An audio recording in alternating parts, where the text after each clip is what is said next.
রাতের গভীর নীরবতায় যখন সবাই ঘুমিয়ে, ঠিক তখনই আল্লাহ তার বান্দাদের ডাকেন, কে আছো? আমার কাছে চাও, আমি তোমাকে দেব। এটাই হলো কিয়ামুল লাইল অথবা তাহাজ্জুদ নামাজ। রাতের সেই বিশেষ নামাজ যা আল্লাহর সবচেয়ে প্রিয় ইবাদতগুলোর একটি। কিয়ামুল লাইলের ফজিলত অনেক। এই নামাজ গুনাহ মাফ করে, দোয়া কবুল করে, আর মানুষকে আল্লাহর সবচেয়ে কাছাকাছি নিয়ে যায়।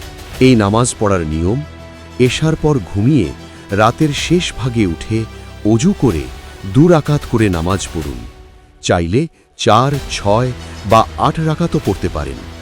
প্রতিটি সিজদায় মন খুলে দোয়া করুন। শেষে বিতর নামাজ দিয়ে শেষ করুন। মনে রাখবেন, অল্প হলেও নিয়মিত পড়াই সবচেয়ে উত্তম। ভিডিওটা ভালো লাগলে লাইক, কমেন্ট ও শেয়ার করুন।